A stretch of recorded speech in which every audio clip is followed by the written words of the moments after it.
During the sadistic occupation of the Soviet Union, there were 4 Jewish brothers who dared to defy their German conquerors. They were the Bielskis. Having experienced Adolf Hitler's brutality firsthand, they decided to take revenge with their own hands. Their bloodlust soon reached the ears of those who were victims of Nazism. Many did not hesitate to join this group that grew abruptly, as did the frequency and boldness of their attacks. What had begun as sabotage actions turned into murders and attacks against important German officers. The brothers had become a terrible threat, brutally executing almost 400 of their enemies. Today, in this new military history video, we will tell you all about the Bielski partisans, the nightmare of the Nazis in Belarus.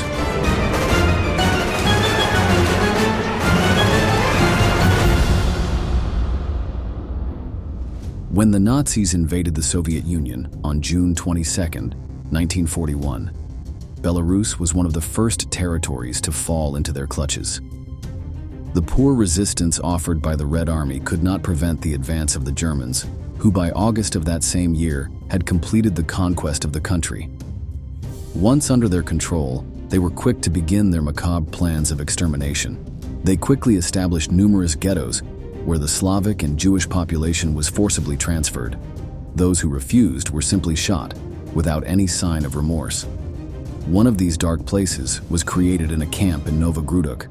This town had been taken by the Nazis on July 4, 1941, and approximately 6,000 Jews lived there. Immediately, all were forced to wear the Star of David on their clothes in order to be identified. But this was not enough for the sadistic Germans.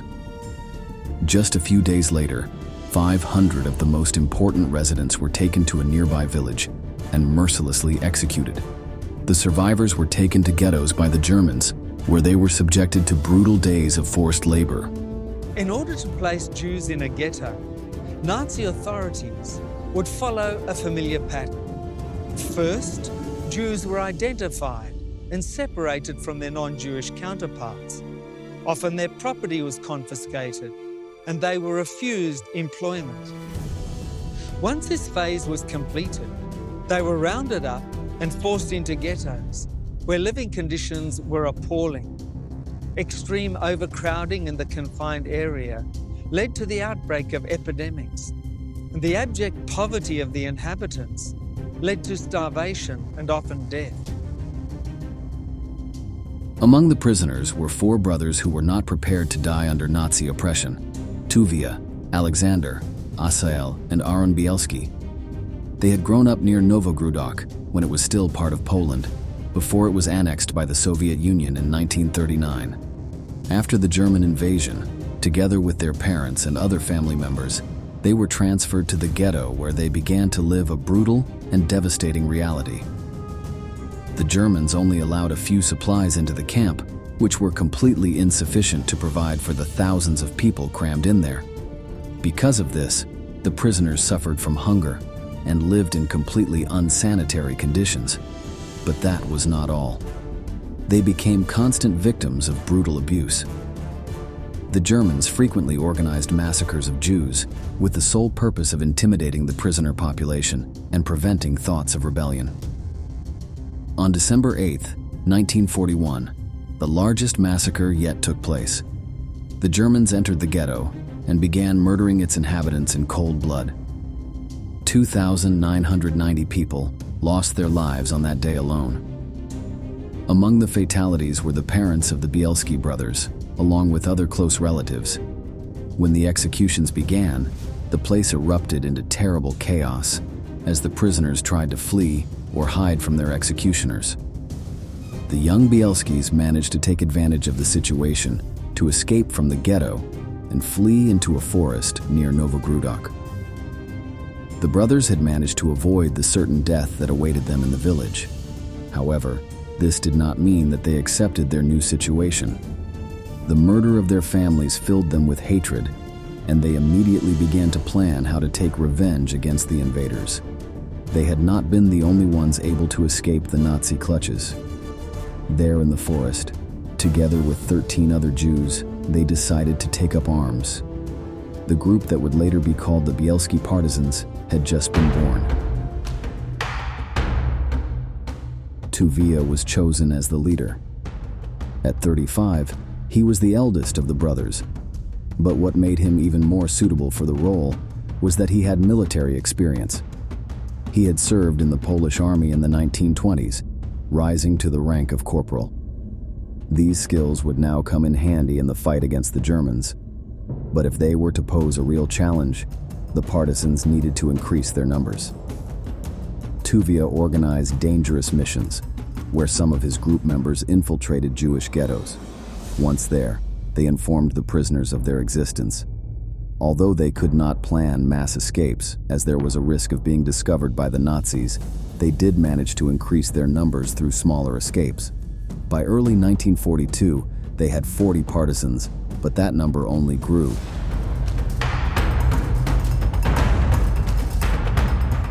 Many of those who managed to escape from the detention centers on their own were in turn recruited by the Bielskis, and the vast majority eagerly accepted the invitation to join. They were not only looking for men capable of fighting the Germans, but also women, the elderly, and children. Everyone was welcome. By mid-1942, they had already grown to over 100 members. In addition, and very importantly for their operations to begin, during this time, they had managed to obtain a good amount of weapons with which to attack the Nazis. However, the brothers' main objective was not to kill the invaders, but to save the Jewish population in the area. Tuvia knew that killing 1 or 10 or 30 or 40 or 100 Germans was, in the scope of things, meaningless. But to save one Jew was an affront to the Germans. It was more meaningful, whether they were an old lady or an old man or a young child. It had more meaning to rescue than to kill. In any case, any situation in which they could kill Germans was taken advantage of, but they had to be very careful. Most of their partisans had little or no military training, so only a few took part in hostile acts against the Germans. Nevertheless, these actions did take place, and some were so bold that they managed to attract the attention of the Nazi authorities in Belarus. Frequently, the partisans attacked collaborators who had betrayed or even killed Jews. Most of them were local policemen or politicians. It was common for them to wait for them in front of their homes, surprising them with a terrible welcome beating. However, if the infraction was considered very serious, the punishment was even worse: death. On one occasion, about 12 people from the same family had revealed to the Nazis the hiding place of 2 girls who were fleeing from the Germans. The soldiers managed to capture the girls, but the informers did not get away unscathed. The Bielski partisans made them pay the consequences. The entire family was executed without mercy. In this war, there was no room for betrayal. Most of the actions coordinated by the brothers consisted of sabotage. They destroyed communication lines, stole warehouses full of food intended for the soldiers, and attacked lone patrols. Every time an operation was successful, the fame of this group grew, and so did its numbers. Jews who were hiding in the area upon hearing about the partisans headed into the forest to join their cause. Even other people, such as Roma, Slavs, or Polish and Soviet soldiers who had been left behind, joined the partisans. By the beginning of 1943, the group had more than 1,200 members. The vast majority of them, about 70%, were women and children. They lived in underground shelters to avoid detection. But despite their difficult situation, they had various services at their disposal. Kitchens, granaries, a hospital, and even a small school were built. Many of the partisans had held trades before the German conquest, so they included shoemakers, tailors, blacksmiths, and other craftsmen. Recovered weapons were repaired, and new ones were made as well. A synagogue was established, and even a prison was included. There, in the forest, surrounded by Nazi forces, the Jews were able to regain some aspects of their former life. But they were not content with just surviving. Their goal was to save their homeland, so the invader had to be eliminated. Their actions against the conquerors made the Bielski brothers targets of great interest to the Germans. In 1943, a reward of 100,000 marks was offered for anyone who assisted in the capture of Tuvia, their leader. Still, the partisans continued their missions of sabotage and revenge. German control of the region was losing strength as they were forced to send many of their troops to the various battlefronts. Encouraged by this, more and more partisan groups sprang up in Novograd and other parts of Belarus. Attacks on enemy convoys became more frequent and better organized. The number of Nazis killed only increased. By July 1943, the internal threat was no longer ignorable. With the situation close to spiraling out of control, the Nazis began a massive anti-partisan operation aiming to indiscriminately destroy the rebels. With the help of local collaborators, the Germans targeted every village suspected of harboring those wanted by the Reich or of having assisted the partisans. Once there, the Germans gathered the inhabitants in public spaces and began their selection process. Those who did not belong to this village were deported to forced labor centers. The Jews, on the other hand, were mercilessly massacred. Sometimes the Nazis simply burned entire settlements, along with their entire population, without even checking whether they were actually hiding their prey. More than 4,000 civilians died in just 1 month, and approximately 25,000 people were taken to concentration camps. German troops also entered the forests, where they knew the rebels were located. The Bielski partisans and other survivors were forced to change hiding places countless times, always on the alert not to be surprised by the Nazis. 52,000 German troops were dispatched to the forest. The Bielskis were forced to flee deeper into the woods and trek through a treacherous swamp. Imagine at night being tired with the swamp up to your chest, children on your shoulders, and tying yourself to a tree so that you can get some sleep and not drown. The aim of this operation was not only to eliminate the partisans, but also to spread terror among the locals to prevent them from joining these groups. However, this uncontrolled killing had exactly the opposite effect. The civilians who managed to escape almost entirely headed into the forest, where they were welcomed by the Bielski brothers and the other rebel organizations. The German crimes only increased the number of partisans. Among these new members were many members of the Soviet Red Army. These were high-ranking soldiers and officers who had been ordered by their superiors to go into the Belarusian forests to make contact with the partisans. Thus, the Bielski rebels began to work closely with these groups, which were better trained and organized. Although the Soviets tried to absorb the Jewish organization, the brothers flatly refused, as they wanted to maintain their independence. Still, having these comrades in arms allowed them to take part in more challenging missions. Thus, in the following months, the Bielskis increased the frequency of their attacks against the Nazis. With a unit of 150 armed partisans, including some Soviets, they concentrated on ambushing German convoys as they moved through the outskirts of the Novograd forest. Furious at the German actions against the civilian population, they showed no mercy against the invaders.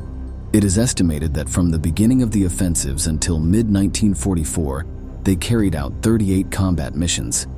In these, they destroyed 23 train cars and 2 locomotives. They also blew up 4 bridges to hinder the movement of the Nazis. The attacks were so lightning fast that many times the German soldiers did not even have time to draw their weapons to defend themselves. But when they did, the villages of Belarus became a bloodbath. It is estimated that approximately 50 of the partisans themselves fell in these brutal operations. However, it was the Germans who suffered the worst damage. Approximately 380 enemy troops were executed, including policemen, spies, and collaborators.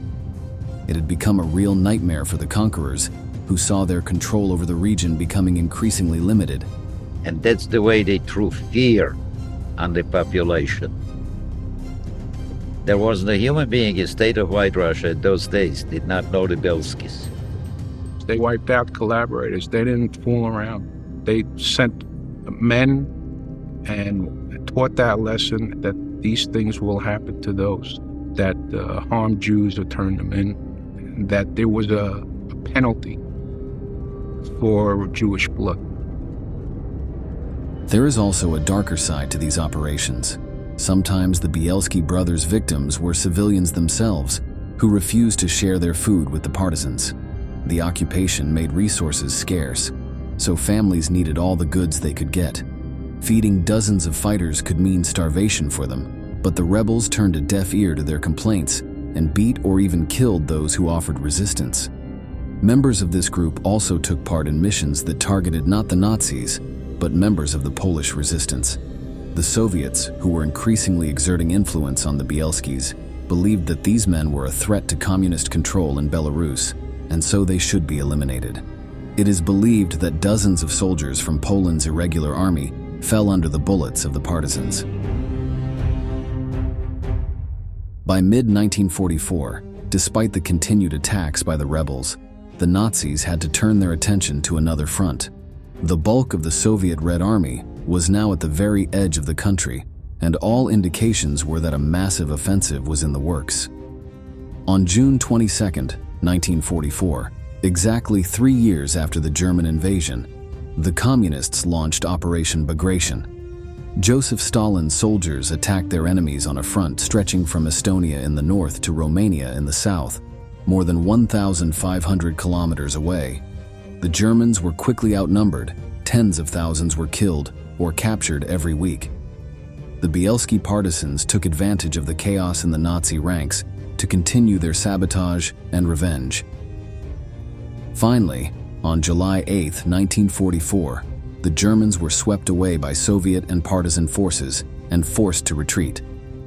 Novogrudok was liberated after nearly 3 years of German occupation. Witnesses recounted how, after the threat had been eliminated, Jews taking refuge in the forest began to emerge from their hiding places, forming a line a kilometer long. 1,236 people were counted.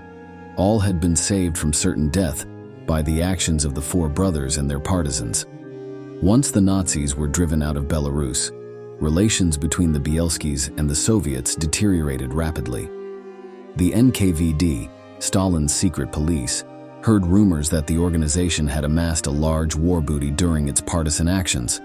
Because of this, they interrogated the brothers and even threatened to imprison them for their failure to implement communist ideals in the countryside. However, they eventually chose another punishment. Tuvia and Alexander were put to work for the new authorities in Novogrudok, while Asael was drafted into the Red Army. He was killed in action in February 1945 during the Battle of Königsberg. The 3 surviving brothers, distrustful of their Soviet masters, fled Poland that same year and reached the United States. There, they finally achieved the long-awaited freedom they sought, raising families and living to a ripe old age.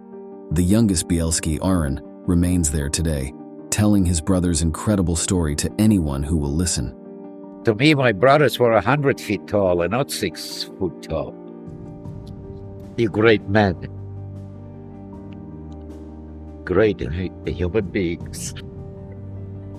The actions of the Bielskis during these years are worth remembering, as thanks to them, more than 1,200 Jews were able to survive one of the most terrible genocides in all of history. Few accounts of World War II reached the same level of bravery shown by these brothers, as well as by the other partisan organizations. These people fought against the Nazis in terrible conditions, greatly outnumbered, often without any weapons, and in constant danger of being discovered and executed. Still, their courage never wavered. Coming to the end of this video, we want to ask you, do you know any other accounts of famous partisans during World War II? Leave us your answer in the comments box below, and don't forget to subscribe to our channel to learn about many more military events that left their mark on history.